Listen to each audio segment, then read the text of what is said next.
Hi friends, ఉండటానికి ఇల్లుంటే కనీసం రోజు కూలి చేసుకునైనా కానీ పొట్ట గడుపుకొని పొట్ట నింపుకొని పిల్లల కోసం కష్టపడి అలా అండగా ఆప్యాయతగా బతికే తల్లిదండ్రులు ఎంతోమంది ఉన్నారు ఫ్రెండ్స్.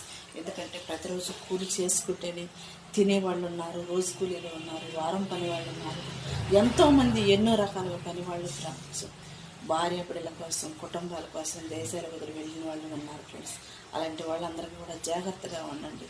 ఈ కష్టకాల సమయంలో నీ కుటుంబం కొరకు ఇక్కడ పనిచేసేవాళ్ళు, నీ కుటుంబం కొరకు చేయూతను అందించేవాళ్ళు ఫ్రెండ్స్, బంధువులైనా స్నేహితులైనా ఎవరో ఒకరు అండగా ఉండాలని చెప్పేసి నీ భార్య బిడ్డలు వదిలేసి ఎక్కడో ఇతర రాష్ట్రాలలో పనిచేయవచ్చు.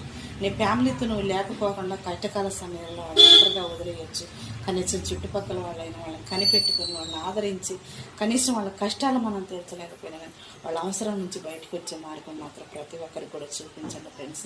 ఎందుకంటే అందరికీ మగవాళ్ళు అండగా ఉంటారు, భర్తలు లేని వాళ్ళు ఉంటారు, బాధ్యత లేని వాళ్ళు ఉంటారు, బంధాలు వదిలేసిన వాళ్ళు ఉంటారు. ఎన్నో రకాల కష్టాల్లో కన్నీళ్ళలో మెదుగుతున్న సమాజంలో ఆడవాళ్ళకి ఫ్రెండ్స్ ప్రతి ఒక్కరు కూడా ఫ్రెండ్స్ ఈ సమయంలో నిరాశ నిక్షేపంతో ఉన్న ప్రతి ఒక్కరికి కూడా ఓదార్పుగా అండగా మీ ప్రేమ, మీ అభిమానాన్ని, మీ సాయ సహకారాన్ని మాత్రం తప్పక వాళ్ళకి అందించండి ఫ్రెండ్స్. ఎందుకంటే అన్నీ ఉన్నవాళ్ళు ఎక్కడో ఒకసారి తల దాచుకుంటారు. 2-3 అంతస్తులు ఉన్నవారు ఒక అంతస్తు మునిగిపోయి ఇంకొక అంతస్తులో ఉండగలుగుతున్నారు.